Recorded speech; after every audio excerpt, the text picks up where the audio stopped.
Central Park, a symbol of New York, but beneath its picturesque landscapes lies a chilling secret.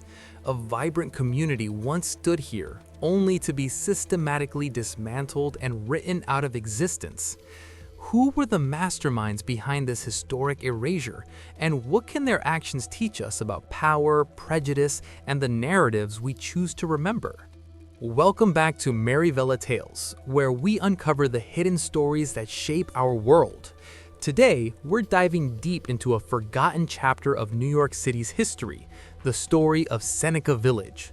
If you've ever strolled through Central Park, admiring its rolling hills, serene lakes, and iconic bridges, you might not realize that this beloved oasis was built on the ruins of a thriving Black community. That's right. Central Park wasn't carved out of empty wilderness. It was imposed on land that people called home, and the people who lived there fought tooth and nail to keep it. But in the end, they were erased, their stories buried under layers of grass and myth. So let's unearth the truth together. Who buried Seneca Village, and why does this matter today? Let's start at the beginning. It's 1825.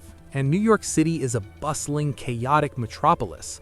Slavery has just been abolished in the state 2 years earlier, in 1827, but freedom for Black New Yorkers is far from equal. Downtown Manhattan is overcrowded, disease-ridden, and rife with racial discrimination.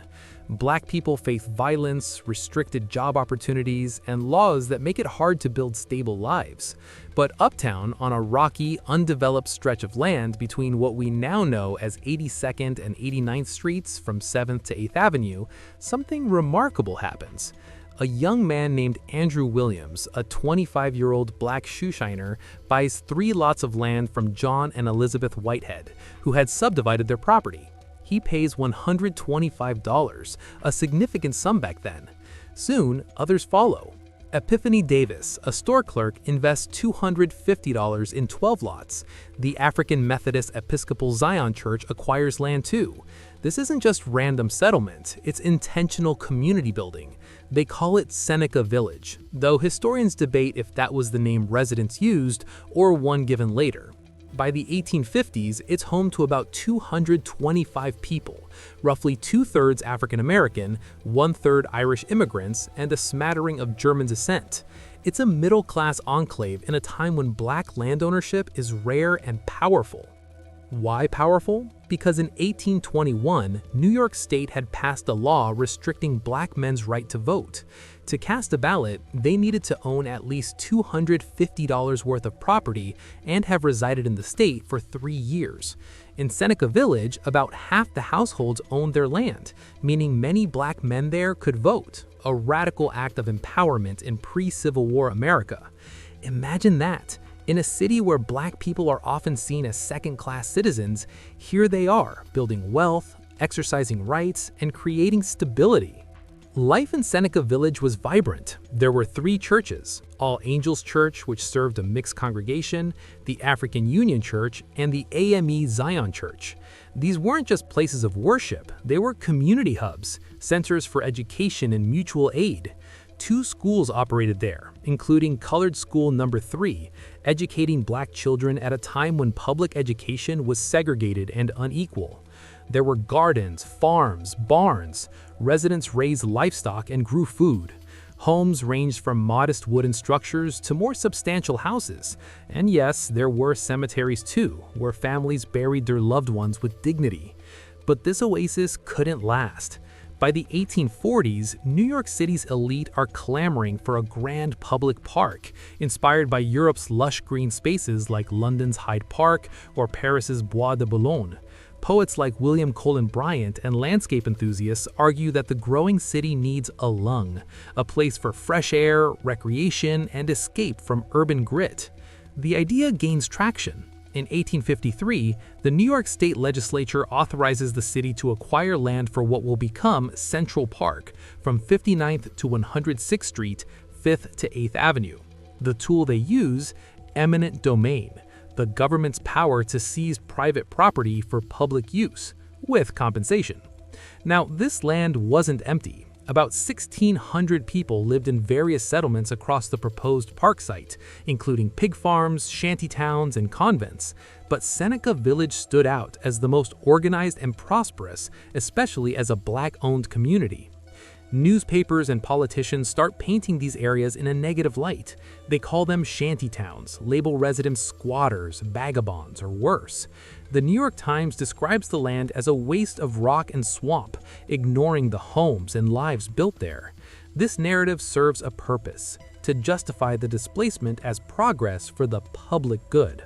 Enter the key players. The Central Park Commissioners are appointed to oversee the project.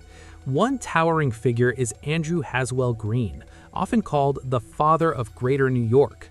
As comptroller and the driving force behind the commission, Green is relentless in pushing the park forward.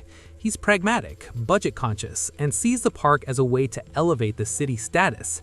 But his vision doesn't include the people already there. In 1857, a design competition is held for the park's layout. 33 entries pour in, but the winner is the Greensward Plan by Frederick Law Olmsted and Calvert Vaux. Olmsted, a journalist turned landscape architect, and Vaux, an English architect, envision a pastoral paradise, winding paths, meadows, lakes, and bridges that create an illusion of rural escape in the heart of the city. Their plan is revolutionary. It's the first major landscape public park in America. But here's the catch. The site selection predates their involvement. The displacement is already underway. Olmsted later describes the park as a democratic development, yet it comes at the cost of evicting marginalized communities.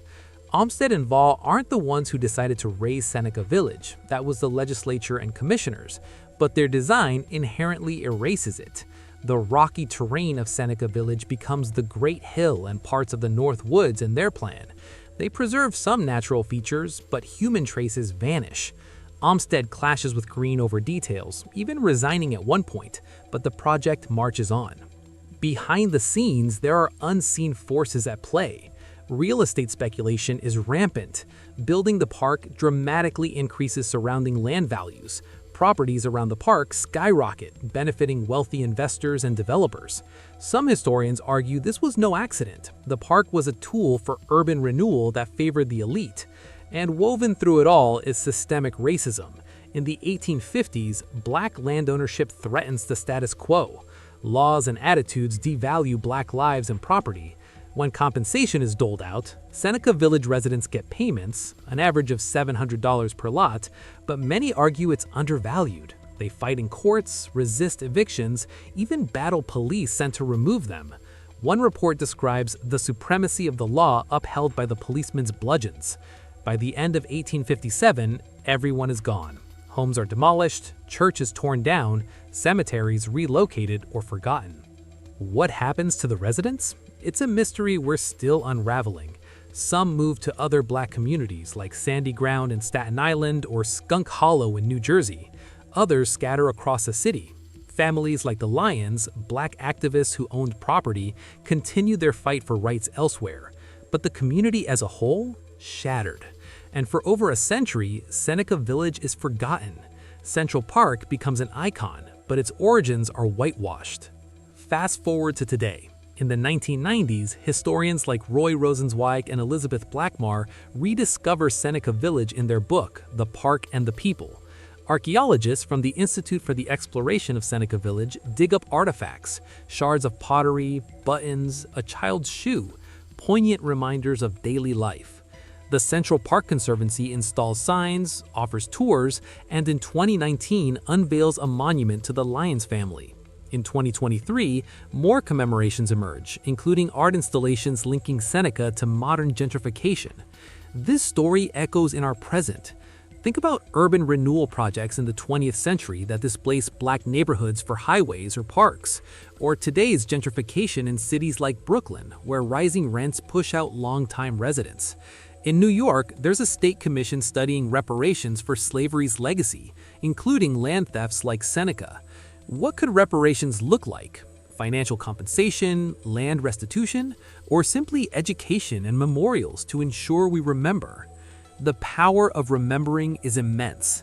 Seneca Village teaches us that history isn't just about victors and landmarks, it's about the erased voices.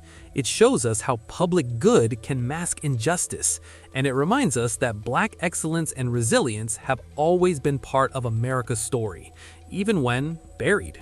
If this story moved you, hit that like button, subscribe to Marivela Tales for more hidden histories, and drop a comment. What other forgotten stories should we uncover?